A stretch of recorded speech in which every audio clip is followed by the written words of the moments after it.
하나님의 말씀 같이 보겠습니다. 함께 나눌 말씀은 시편 23편입니다. 시편 23편.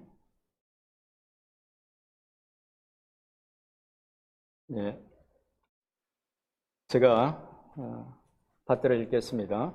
시편 23편에 기록된 하나님의 말씀입니다.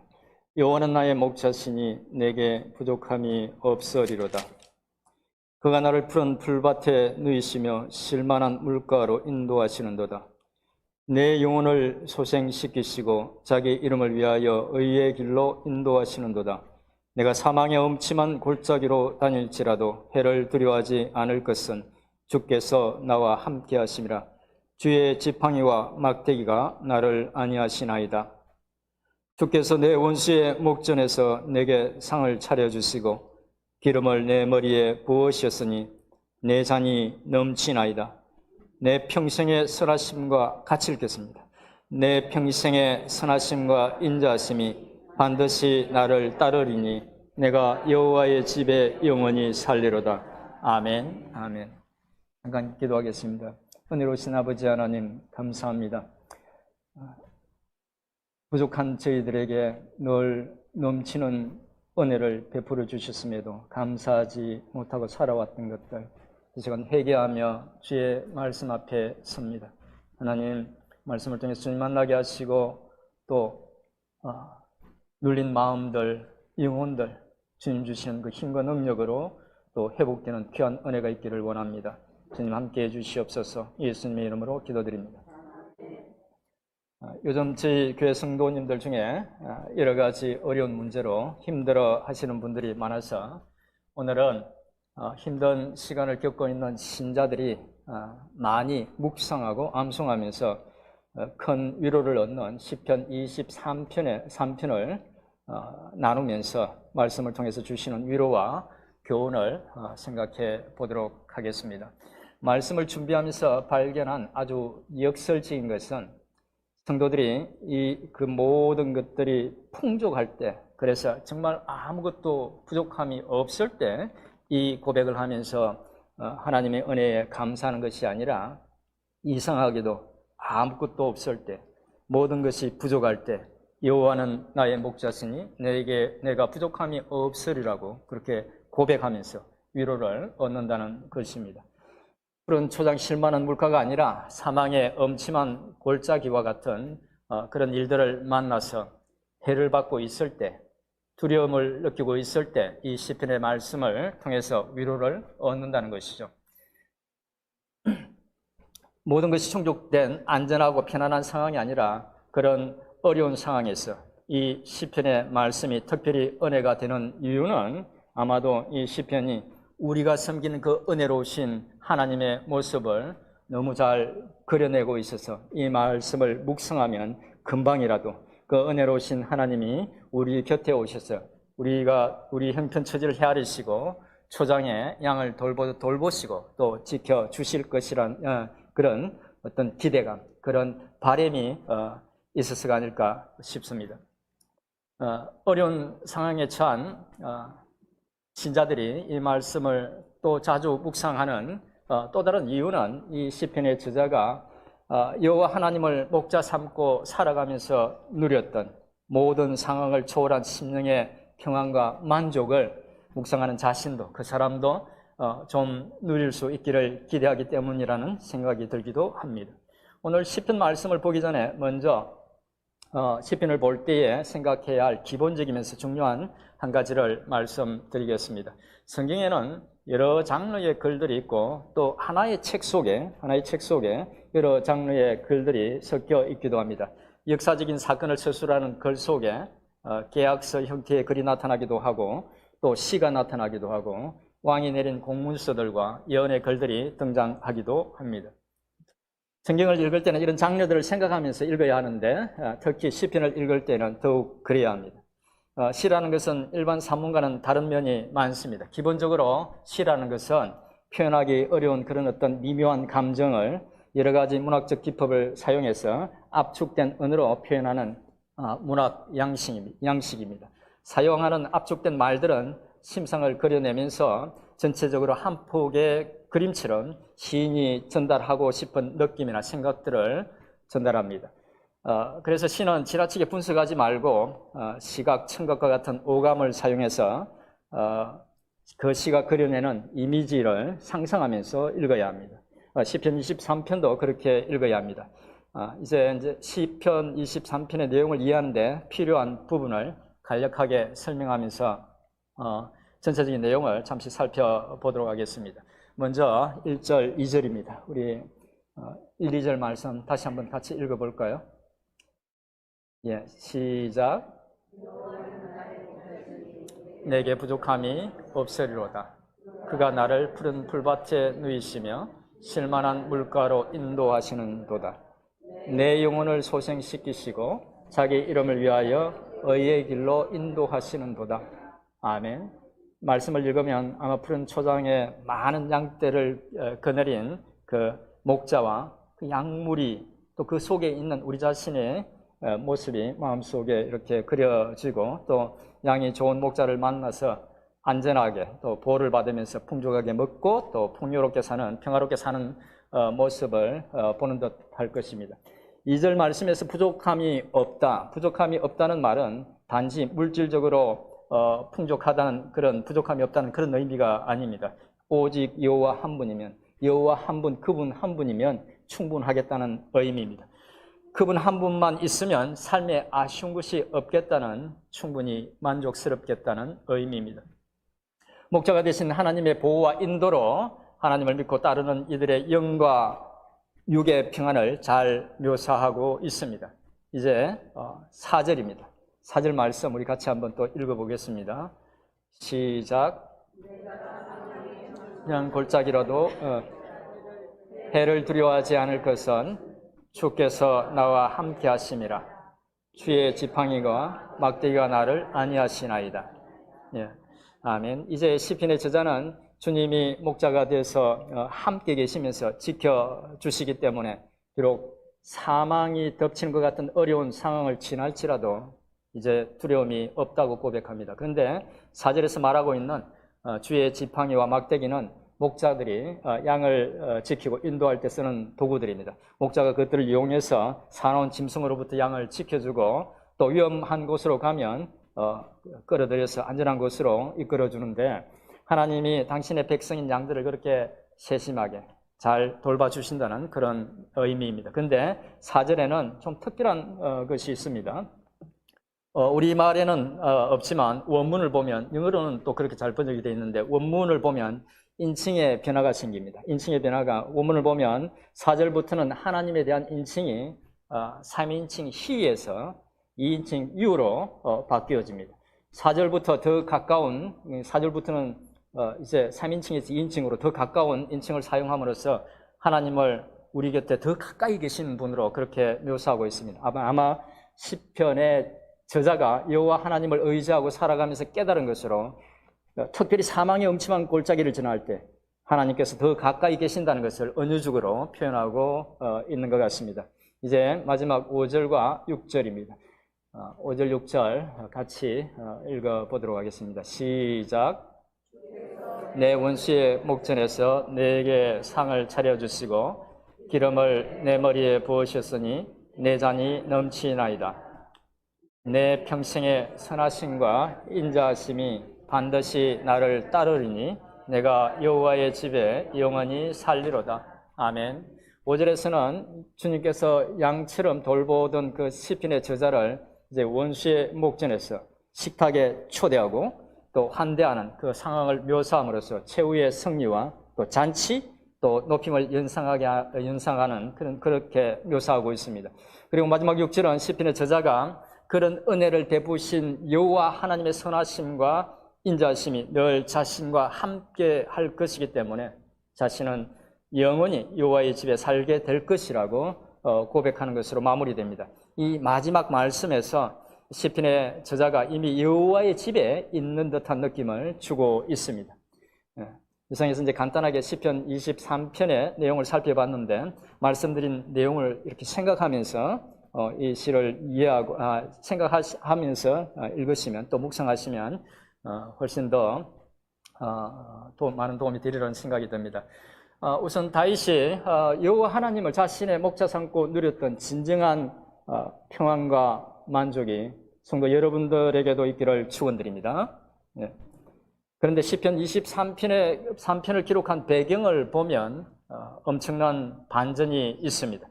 사람들은 대개 이 시를 보면서 다윗이 하나님으로부터 많은 은혜를 누리고 평안한 가운데서 이 시를 지었을 것이라고 생각하지만 사실 이 시를 지을 때 다윗의 삶은 정반대였습니다. 이 시를 지을 때뿐만 아니라 그의 전 삶은, 전 생애는 정반대라고 할 수 있습니다. 그는 청소년 시절에 블레셋의 그인 골리앗을 죽인 후부터 이스라엘의 왕이 되기까지 이제 30살에 유다의 왕이 되었는데 적어도 15년 동안은 한순간도 평안할 날이 없었습니다. 그는 시기심이 가득 차서 죽이려고 끝없이 자신을 뒤쫓아오는 사울 왕의 추격을 받았습니다. 늘 죽음의 위험이 그의 뒤를 따라다녔습니다. 제가 지도를 하나 준비했는데 이 지도는 다윗이 사울 왕의 추적을 피해서 얼마나 많이 도망 다녔는지를 보여주는 그런 지도입니다. 정말 많이 도망을 다녔죠. 이곳에 쫓아오면 저곳으로, 저곳에 쫓아오면 또 다른 곳으로 저렇게 도망을 다녔던 것입니다. 늘 생명의 위협을 느끼면서 자신은 소수의 사람들, 어마어마하게 많은 사람들이 군사력을 거느리고 다윗을 계속 추격했던 것이죠. 근데 이후에 이 다윗이 왕이 되고 나서도 시편 23편에서 다윗이 말하고 있는 평안과 만족을 노래할 만큼 평안했던 시절은 거의 없었습니다. 그는 많은 전쟁을 치렀습니다. 그가 성전을 짓겠다고 하나님 앞에 성전을 짓겠다고 했을 때 하나님께서 허락하지 않으셨던 이유를 여러분들 기억하실 겁니다. 그의 손에 피가 너무 많이 묻었다는 것이었습니다. 그 말은 그가 수없이 많은 전쟁에 참여했고 늘 생명의 위협을 받았다는 것입니다. 그리고 왕국이 안정되자마자 이제 바세바를 범하면서 스스로 자초한 그런 고난도 겪게 됩니다. 그뿐이 아닙니다. 이후 자신의 이복 자녀들인 암논과 다말의 가슴 아픈 사건, 또 사랑하는 아들 압살롬의 반역, 부하들의 배신 등 수많은 어려운 일들을 겪었습니다. 그의 일생은 그야말로 편한 날이 없었습니다. 사실 그에게는 삶의 어떤 시점에도 평안과 만족을 고백할 수 있는 때는 거의 없었던 것입니다. 그런데 일반적으로 신학자들은 이 시편 23편을 다윗의 아들 압살롬이 반역했을 때 지은 시라고 봅니다. 정말 그때 지은 시라면 시편 23편은 다윗이 살아오면서 가장 어려울 때 삶의 최악의 상황에서 지은 시입니다. 그러고 보면 시편 23편은 그의 실제 삶과 정반대의 내용을 담고 있는 시입니다. 그런데 시를 보면 그는 마치 아무 일도 일어나지 않은 것처럼 여호와는 나의 목자시니 내게 부족함이 없다고 고백하고 있습니다. 그리고 그의 지키심, 인도하심, 만족하게 하심을 노래하면서 하나님을 향한 믿음의 고백을 하고 있는 것입니다. 그렇다면 그의 이런 고백은 어디서 온 것일까요? 하나님의 존재를 의심할 수도 있었던 수많은 일들에도 불구하고 그런 고백을 할 수 있었던 것은 그 모든 일들이 가릴 수 없는 분명한 사실이 다윗에게 있었다는 것입니다. 다윗에게 이 모든 힘든 일들에도 불구하고 하나님을 부인할 수 없었던 일이 그에게 있었다는 것이죠. 아니 실제로 있었던 그 모든 일들, 그 모든 환난들을 뛰어넘어서 오히려 하나님을 찬양하게 하는, 그에게 더 큰 신뢰를 두게 하는 어떤 것이 그에게 있었다는 것입니다. 다른 사람들이 갖고 있지 않았던. 그것이 무엇일까요? 그것은 바로 하나님과의 인격적인 만남과 삶의 위기 속에서 수없이 경험했던 하나님의 실존입니다. 지식으로만 알았던 것이 아니라 치밀한 관계 속에서 하나님이 어떤 분인지를 알았고 얼마나 큰 능력의 하나님인지를, 얼마나 자비로우신 분인지를 경험으로 알았던 것입니다. 자신이 겪었던 그 수많은 일들 가운데 늘 하나님께서 함께 하셨다는 것도 알았던 것입니다. 그것을 어떻게 알 수 있을까요? 바로 다윗의 행적에 대한 성경의 많은 기록들이 그것을 증명해 줍니다. 그는 골리앗을 죽이기 이전 어릴 때부터 하나님을 잘 알고 있었습니다. 사무엘상 17장 37절에 보면, 사무엘상 17장 37절, 우리 같이 한번 읽어볼까요? 시작.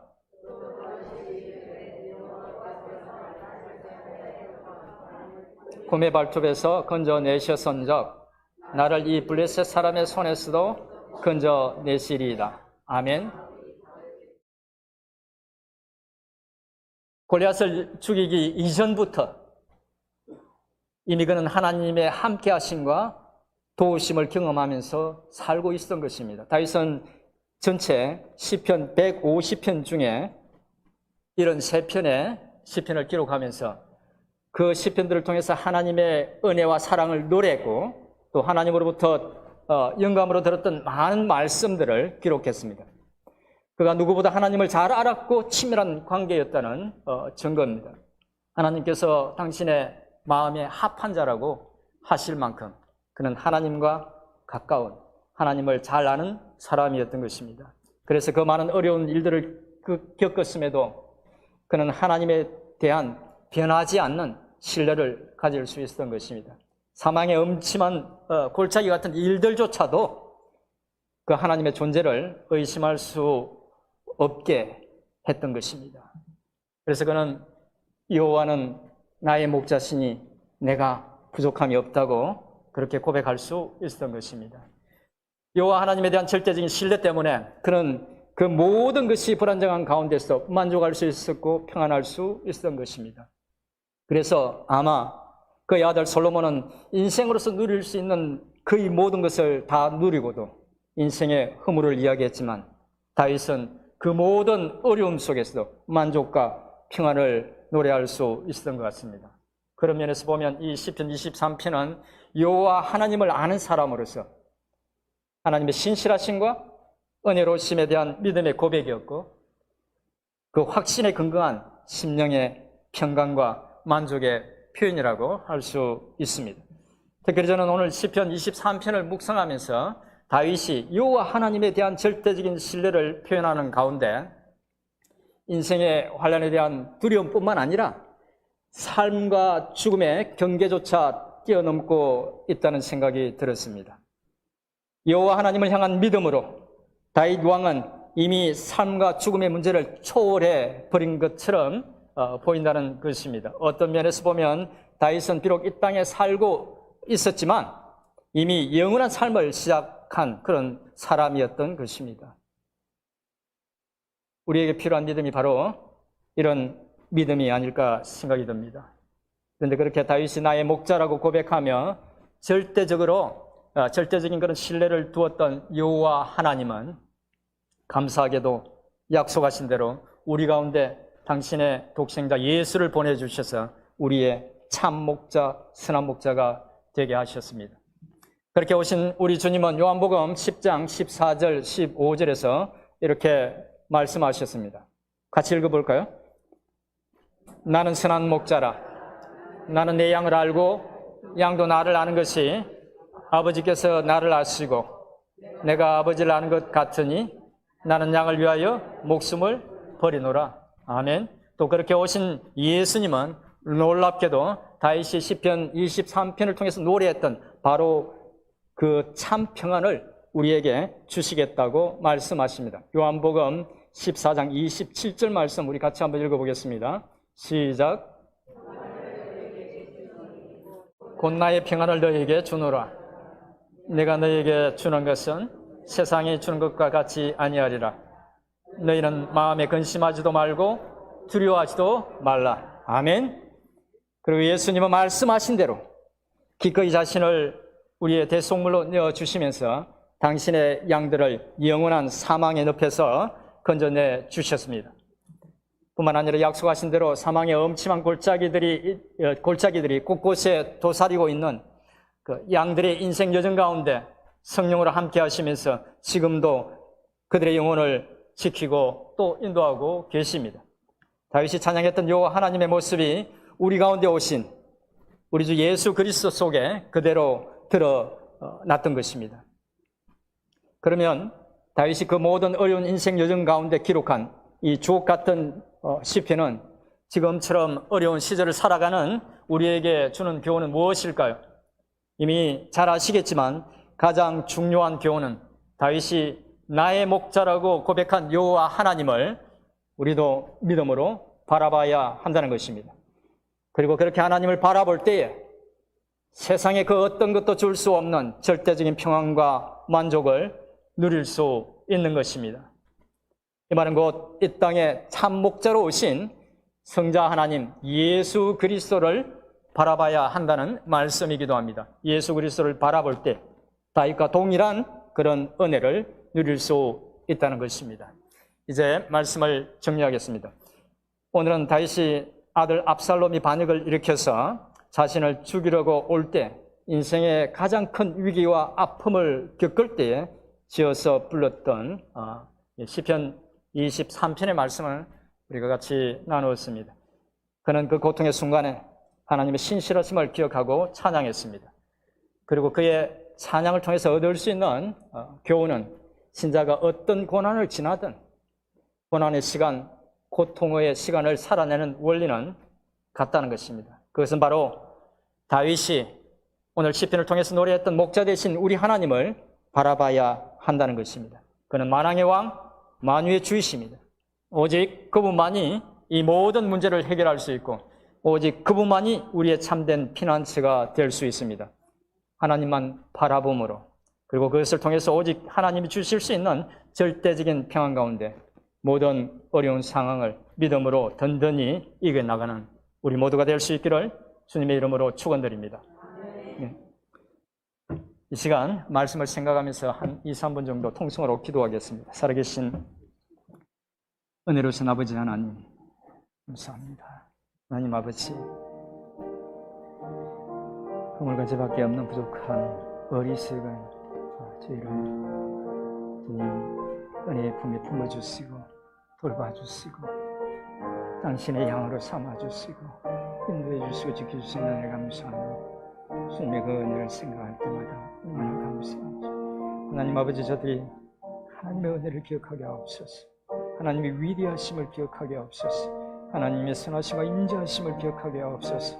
아버지 하나님 사망의 아버지는 종골짜기를 지난다 할지라도 그 하나님이 눈동자처럼 지켜주시고 함께 하신다는 사실을 주님 마음속에 깊이 새기게 도와주시옵소서.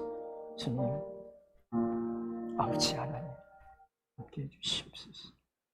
하나님 아버지 오늘은 주의 마음에 합했던 하나님의 마음에 합했던 다윗 왕이 인생의 환난 가운데 지었던 시편 23편의 말씀을 나누었습니다. 이 가운데 고난당하는 이들이 많습니다. 하나님 저들이 이 말씀을 기억하고 엎조리면서 위로와 용기와 힘을 얻을 수 있도록 그 고난들을 주님 주신 은혜로 넉넉히 이길 수 있도록 은혜를 베풀어 주옵소서. 예수님의 이름으로 기도드립니다. 아멘.